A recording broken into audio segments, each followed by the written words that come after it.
ikulong sa Selda 13. Marcos resign, aristuhin, ikulong sa Selda 13. Marcos resign, aristuhin, ikulong sa Selda 13. Marcos resign, aristuhin, ikulong sa Selda 13. Ito na po ang ng Sambayanang Pilipino. Lumayas ka na! Marcos! Sumoko ka na! Lumayas ka na! Marcos resign! Aristuhin! Ikulong sa Selda 13! Marcos resign! Aristuhin! Ikulong sa Selda 13! Marcos resign! Aristuhin! Ikulong sa Selda 13! Marcos resign! Aristuhin! Ikulong sa Selda 13! Marcos resign! Aristuhin! Ikulong sa Selda 13! Ayun!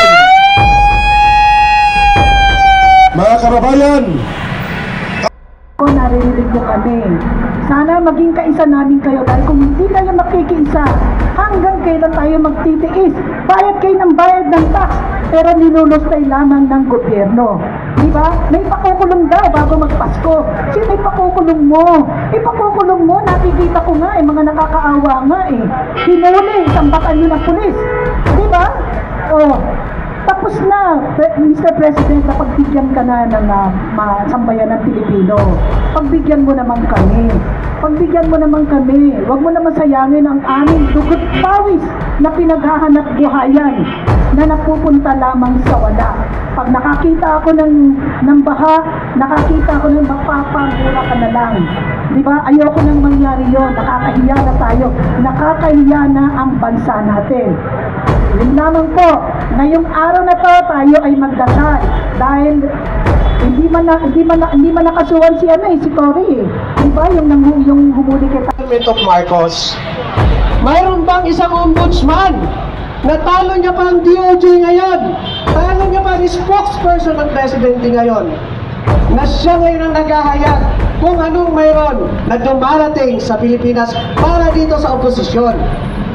Mantakin nyo, buti pa siya may kopya ng arrest warrant ni Senator Bato de la Rosa.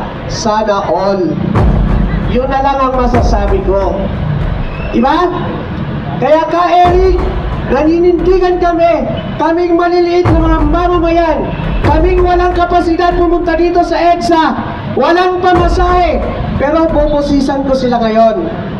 Hinihikayat po kayo mga kababayan, kayong mga nanonood dito sa social media, gumising na po kayo. Yung flood control na yan, andito sa Metro Manila ang baha, nandun sa Davao nag-imbestiga. Sana all. Gumising po kayo. Magboses po kayo. Samahan niyo po kami rito. Maawa kayo sa bansa natin. Maawa kayo sa mga anak niyong maliliit dahil mamanahin nila itong problemang ito. Naniniwala ako na hindi pa huli ang lahat. Ang Diyos marunong. Ang Diyos mas matalino sa kanila. Huwag na nating hintayin na tayong walang kasalanan, ibigay nila ang kaparusahan sa atin. Yan ang ginawa nila kay Tatay Digong.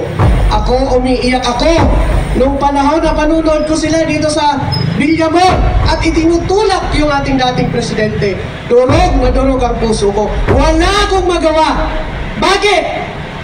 Etong mga nakaupo na to, sila ang may puwersa. Tayo wala. Pero hindi nila pinakinggan ang taong bayan. Sila ang dapat pinakinggan ng mga ito. Bakit? Ba't ko nasabi yun? Tayo, ng mga maliliit ng mamamayan, ang nagluklok sa kanila dyan.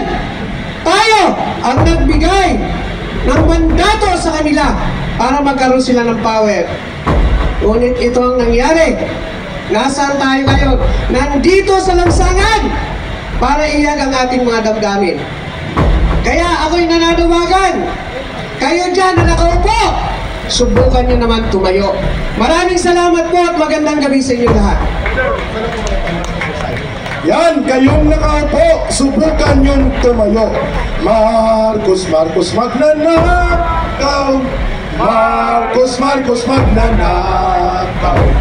Marcos, Marcos, magnanakaw. Magnanakaw si Marcos. One more time with feeling. Parang saging, may piling. One more time. Marcos, Marcos, magnanakaw. Marcos, Marcos, magnanakaw. Marcos, Marcos, magnanakaw. Magnanakaw si Marcos. Sabayan niyo si Eric. Marcos resign. Aristuhin. Ikulong sa selda 13. Marcos resign. Aristuhin.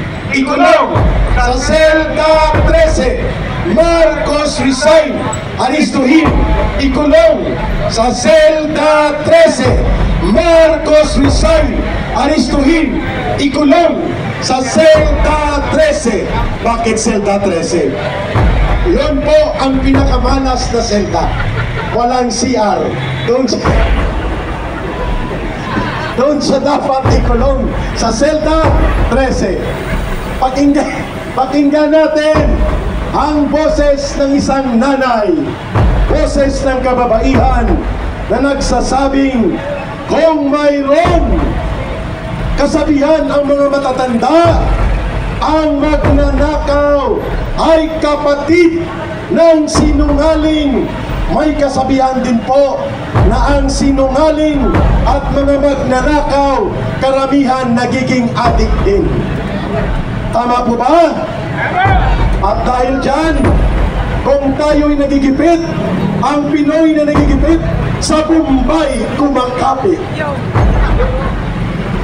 Nadama. Hindi po tayo pwedeng pamunuan ng isang drug addict na presidente. Alam niya naman ho, pagka drug addict, marami ho mga desisyon ang hindi napapagdesisyonan ng tama.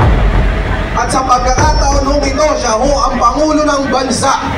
Baka ho makapagdesisyon ang Pangulo na ito at madala tayo sa gera. Hihintayin pa ba natin ito, mga kababayan? Wakasan natin ang korupsyon sa administrasyon ni Bongbong Marcos. Ang pinakang korap na administrasyon sa kasaysayan ng Pilipinas. Akalain nyo ilang bilyon ang kailangang i-deliver sa kanila buwan-buwan? Bilyon-bilyon, trilyon-trilyon ang ninanakaw sa mga buwis na pinaghihirapan natin. Halos dugo na ang lumalabas sa mga pawis natin, pero ninanakaw lamang ng mga putang inang mga politiko na yan. Hindi po tayo papayag ng ganito.